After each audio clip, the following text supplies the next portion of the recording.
If you've been asking yourself lately, what kind of family business should I start?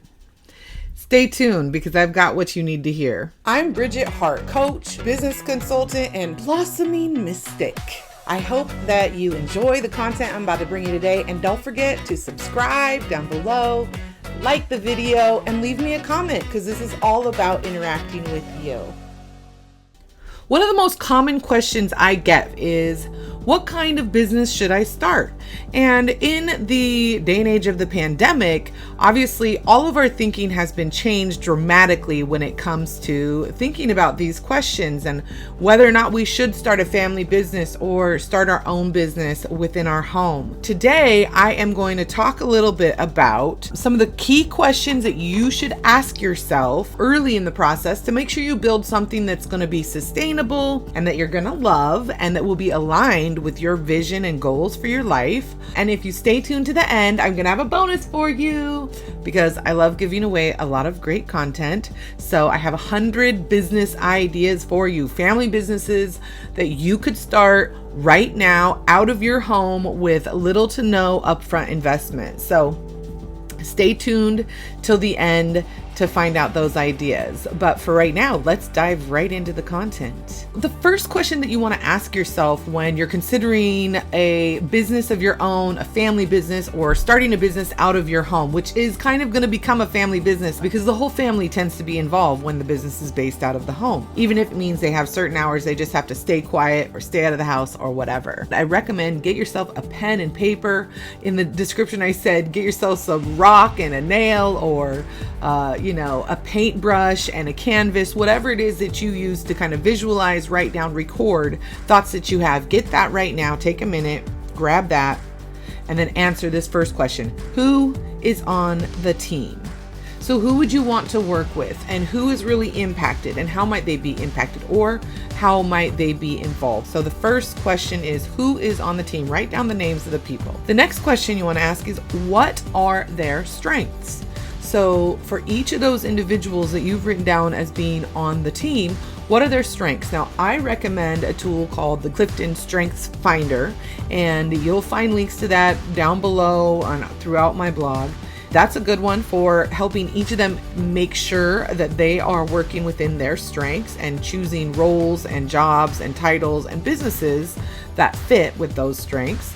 There's a lot of other tools that will help you kind of dive into that process. And I definitely have a video about your strengths in my How to Stop Anxiety and Negative Thoughts series. So I'll pop a link right up here or up here, one of these sides, and you can watch that video at your convenience. But you want to figure out what are each of the individual strengths so that you can figure out where to place people within your family business in a way that will help them individually grow as well. So you're going to grow a collaborative effort and you're going to do it by investing in each individual growing as an individual and within their individual strengths. The third question that you want to answer, and this one is a little deeper, a little more time needs to be spent paying attention to this thought, is what do you want this business to be? So visualize this business 5 years, 10 years, 20 years down the road when it's really a success, however long you believe that might take.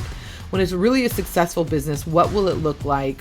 What type of responsibilities would you have? What type of responsibilities would your family members have? What would it look like for you as a family unit running this business when it's successful? Visualize that. Think about it. Think about it from a perspective of like every day. What are you guys doing with your time? Are you running around at events? Are you at a warehouse? Are you talking to clients? What are you doing? And do those outcomes that you visualize for this business, do they match those strengths that we talked about in the last question, right? So again, making sure that not only is the plan that we're putting together now in line and in alignment with our strengths and who we want to be and what we want to build, but also that the container we're going to build it in, or the business style, the model, those kind of things is also going to fit and be in alignment with those strengths and our vision of the future. Make sure you like what you see. If you don't like what you say, take more time at the planning phase. In construction, they have a saying, measure twice, cut once, right? And this is the same here when you're talking about business, because Whether you actually invest hundreds of thousands of dollars capital into your business right now, your sweat equity is valuable. It's worth something. So the time and energy that you're going to put into this family business, I promise you, if you want it to succeed, you're going to put in a lot of time that's going to feel like free time that you're not going to get paid for specifically. And that's valuable. So make sure that what you're building is something you really can see a long-term desire to stay involved in. All right. If long-term is what you want, there's a lot of different succession or outcome plans as well. So don't forget that. You could build the business for the purpose of selling the business. You could build the business for the express purpose of passing it on to someone else. And so then maybe you would let them lead the process of looking at the long-term goals. You also could build the business to turn into more of a passive revenue situation. There's a lot of different options, and I'll dive into that in another video.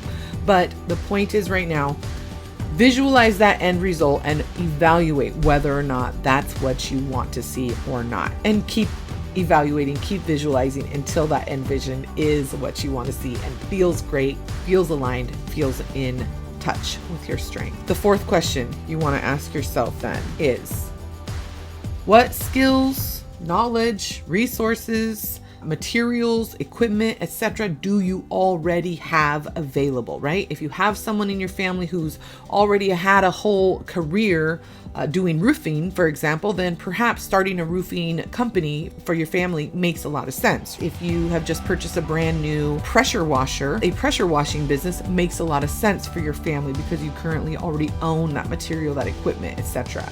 If you have a business degree, then doing consulting or doing other business services is a good idea, right? So think about and write down what kind of skills, knowledge, resources, equipment, materials, etc. do you already have that you can tap into and pull ideas from in terms of something that you would like to build with your family. So the fifth question you want to consider is, how will you get your first customer? And then, of course, subsequent customers as well. Now, if you're able to go get your first customer very easily, then you want to look at that system. How did that work? And see, can you replicate that many times to get many customers? Or will you need to develop a more robust marketing plan? Now, you're always going to need to develop a robust marketing plan at some point, but this is kind of the first step in figuring out what that marketing plan will be. Are you going to be a referral-based marketing? Are you going to write a blog? Are you going to do ads? Are you going to, there's just many options. You can do events, conventions, trade fairs. You could do Amazon. You could do Etsy and have a page with your handicrafts on it, etc. So think about how you're going to get your first customer so that you can also test out what works, what doesn't, what the customer will actually pay for. I call this the validation process, right? So when you come up with an idea, I think the best way to really hammer in on a really fantastic idea is to validate ideas, which is to early and with a minimum viable product, get out there and try to get people to give you money in exchange for the thing you're trying to sell, right? And if it's easy to get people to give you money, then you've got something good. If it's hard to get them to give you money, then you might need to adjust some things, maybe your pricing, maybe your approach, maybe your marketing, etc., maybe your message. And so number 5, how are you going to get your first customer? And then how are you going to get your subsequent customers? Write that down. Think about that. Number 6, the last, but honestly, very, very important, maybe most important, but you can leave it till the last until you kind of get through a lot of these other aspects, I think, are the financials. All right. So the question you need to ask yourself is, how much money are you going to need to bring in with this business in order to, for example, replace jobs, right? If everybody in your family is currently working jobs, what are you going to need to bring in to replace those jobs? And realistically, and you need to remember that when you're getting a paycheck from a job, generally, they are already taking out things like taxes, Social Security, unemployment, as well as possibly healthcare expenses, etc., right? So when you compare an hourly wage that you might be getting to what you need to bring in from your side business, you might want to just add like 30% onto what your paycheck is, because there's expenses that you probably don't see, don't understand, don't know potentially. You also want to think about what kind of finances will you need to grow, right? Can you afford right now to purchase the materials necessary, or do you need some investment up front to get those materials? If so, there's a lot of ways to go about that. I'll have another video about that soon, right? Ways to finance your family business or your personal business. How much money will you need to go independent, so to speak? So maybe if you're a franchisee, or maybe if you are working in a multi-level marketing company, a network marketing company, you know, what will it cost you to go independent with your efforts if that's something that you want to do, or to turn it into a franchise or whatever. Now, I love talking about financials also from the perspective of predicting and thinking about what you'll be able to bring in, right? So there's a great example that's happening right now in Chandler, in my hometown, is this company called the Shea.Butter.Bar. Check them out on Instagram at Shea.Butter.Bar. But basically what they did is they came into town, they had a physical product, okay, shea butter products that were scented and delicious and could be adjusted for skin or hair, right? So wonderful products, are really pretty. They look like whipped up, you know, ice cream or something in the containers. They did great photography, came out strong on Instagram, did a good job with their Instagram marketing, which ultimately can be free marketing, right? You don't even have to pay ads as long as you're giving people the content they want. And keep in mind reels on that, by the way. I'll have another video about that, how to market your family business. But she didn't stop there. That's the beauty, right? She didn't just come on Instagram and start, you know, building an audience there. She did a great job on Instagram building the audience, but she also had our online physical product sales, right? So you see the Instagram, you can click through and purchase Shea Butter products. But not only that, she now also has a storefront. So she's purchased a storefront, or rented a storefront in the area, and she's doing these sip and whip events, right? So you can buy a couple tickets, come in, make your own shea butter, choose your scents, choose your oils, and have a little bit of champagne and fun while you're at it. Like, right? Who doesn't want to go do that? It's a fun night. And of course, in the Instagram, she's highlighting all of that and all that fun and connection that people are having in her space, right?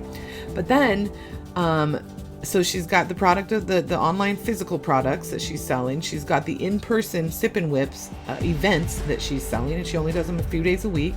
And then she also is selling an online digital course about how to start your own shea butter business, right? So she's got all immediately, you know, 3 or 4 income revenue streams that are all happening from the same business at the same time. Really, they're happening subsequently, and she can use this product to promote the other product, etc. So it's a great example of a family-run business that's using all different aspects and multiple streams of revenue to really enhance one single business that's super targeted and super niched in, but again, creating multiple streams of revenue. So she's got a lot of stuff going on.